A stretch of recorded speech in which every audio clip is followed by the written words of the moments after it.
Le délai émis par la CEDEAO est arrivé à terme et les choses se concrétisent sur le terrain. Du côté du Niger, le colonel Amadou Abdraman, dans une allocution télévisée, annonce clairement que le Niger ferme son espace aérien. On l'écoute. Communiqué numéro 23. Face à la menace d'intervention qui se précise à travers la préparation à partir d'un pays voisin, l'espace aérien nigérien est fermé à compter de ce jour, dimanche 6 août 2023, pour tous les aéronefs jusqu'à nouvel ordre. Toute tentative de violation de l'espace aérien national fera l'objet d'une riposte énergique et instantanée.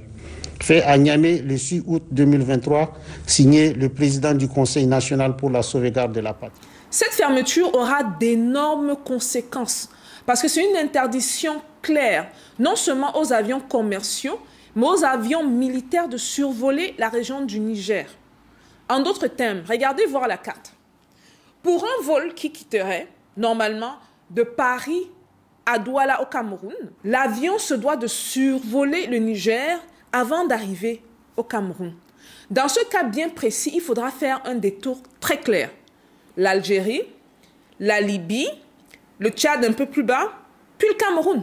C'est encore pire dans la situation du Nigeria ou un autre pays de l'Afrique de l'Ouest. Parce que si on regarde bien le Niger coupole la plupart des pays qui sont en bas. Donc c'est comme un chapeau.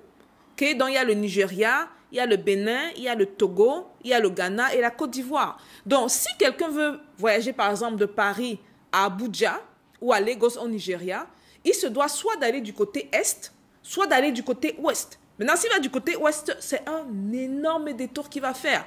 Carrément du côté de la Côte d'Ivoire, je pense qu'il faut carrément passer par la Guinée, descendre et revenir et traverser au moins 4 pays pour arriver au Nigeria. Donc, vous voyez que ce genre de sanctions émises par le Niger a déjà un impact direct sur l'économie et sur les compagnies aériennes qui viennent en Afrique. En plus de ça, le Niger sait qu'il sera attaqué et prend des mesures préventives pour ça. Des informations concordantes actuellement en sa possession indiquent que des forces d'une puissance étrangère s'apprêtent à agresser le Niger et son peuple, en coordination avec la CEDEAO et des groupes armés terroristes.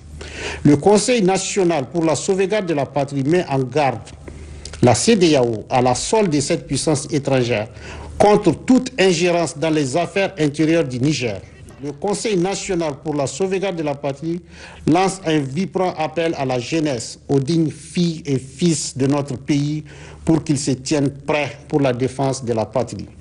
Vive le Conseil national pour la sauvegarde de la patrie, vive le peuple nigérien digne et souverain, vive le Niger indépendant. Nous avons en effet enregistré, si vous regardez plusieurs chaînes, que ce soit occidentales, que ce soit locales, africaines, vous allez vous rendre compte qu'il y a des centaines de milliers, pas des milliers.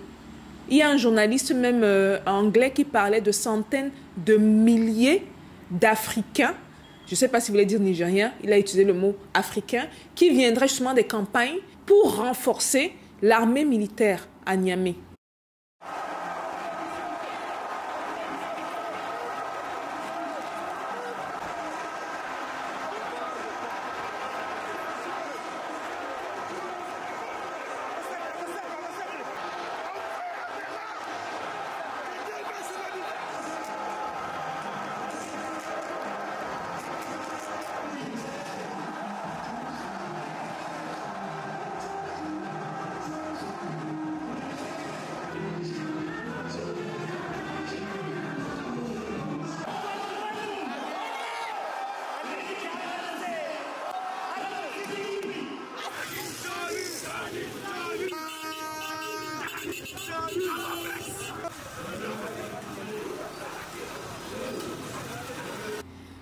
Ça prend des proportions auxquelles on ne s'attendait pas. On enregistre également les troupes du côté du Burkina Faso et du Mali qui sont en train d'arriver du côté de Niamey du Niger. Certains médias parlent de l'intervention possible du groupe Wagner qui, le rappelons-le, a eu à dégager la France dans plusieurs pays, dont la RCA, le Mali, possiblement d'autres pays comme le Soudan. Et très récemment, on s'est rendu compte que la France a suspendu son aide au développement au Burkina Faso d'une valeur de 530 millions de dollars, principalement à cause du fait que le Burkina Faso supporte le Niger et la France suspecte le Burkina Faso d'utiliser cet argent-là pour s'armer. C'est même surprenant parce que moi, je pensais vraiment qu'elle avait fait depuis très longtemps. Mais apparemment, ce n'était pas le cas. Par contre, du côté du Niger, ça n'a pas encore été fait. Et on se demande bien pourquoi ça n'a pas été fait. Pourquoi suspendre le Burkina Faso sans pour autant suspendre le pays en question qui est le Niger? Dans le même temps, on a d'autres États qui ont eu à suspendre leur aide au développement, tels que les États-Unis qui ont eu à suspendre plusieurs des programmes qu'ils offraient au Niger. On a également l'Allemagne qui l'a fait dès les premiers jours, dès l'annonce du coup. Ils étaient très rapides à agir. On a également des sanctions des États, de certains États membres de la CEDEAO, de certains États occidentaux. Mais bon, j'aimerais qu'on s'attarde un peu plus sur ces affaires d'aide au développement qui, pour beaucoup d'économistes africains, dont Moyo, qui est un écrivain originaire de la Zambie, très grand écrivain, cette aide au développement est-elle vraiment une aide? J'ai suivi l'intervention d'un jeune Nigérien qui disait quelque chose de tellement vrai. Il dit que le Niger, aujourd'hui, est un des pays les plus pauvres en Afrique. Pourtant, depuis que l'aide est là, comment on explique que le pays n'évolue pas? Est-ce que c'était la faute des anciens dirigeants?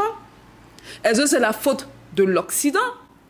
Il a aussi mentionné que, mais depuis que ces Occidentaux sont là pour aider le Niger, comment ça se fait qu'il n'y ait pas eu disparition ou élimination des groupes terroristes, des djihadistes? Quelqu'un d'autre a fait également allusion de manière très subtile à la présence américaine sur le territoire nigérien. Je rappelle ici que les Américains ont construit une base qui vaut un peu plus de 100 millions de dollars et qui contient des drones super sophistiqués. Comment est-ce qu'avec ces drones-là qui survolent les airs, et je rappelle ici que le Niger est en majorité une région désertique, et donc les drones peuvent facilement repérer les êtres de l'espace, comment ça se fait que les djihadistes à date n'ont pas été battus? Je voulais encore entrer plus dans les détails, mais je me suis dit, est-ce que ça vaut la peine? J'aimerais également qu'on s'attarde sur des questions très importantes, et je vais faire une vidéo juste après celle-ci que vous devez regarder par rapport à la CEDEAO et ce qu'elle doit faire légalement ou non. Je rappelle ici que la CEDEAO, c'est une communauté économique. Est-ce qu'elle se doit de prendre des actions, de mener des actions militaires? On en parle dans la prochaine vidéo. Entre-temps, dites-moi ce que vous pensez de ce qui se passe au Niger. Est-ce que le colonel Abdraman a raison quand ils disent que eux, leur service secret, leur dit que l'Occident est en train de préparer un coup? Est-ce que ce n'est pas de la parano que l'Occident va frapper dur et très dur? Je vous attends dans les commentaires. Communiqué numéro 23. Face à la menace d'intervention qui se précise à travers la préparation à partir d'un pays voisin, l'espace aérien nigérien est fermé à compter de ce jour, dimanche 6 août 2023, pour tous les aéronefs jusqu'à nouvel ordre. Toute tentative de violation de l'espace aérien national fera l'objet d'une riposte énergique et instantanée. Fait à Niamey le 6 août 2023, signé le président du Conseil national pour la sauvegarde de la patrie.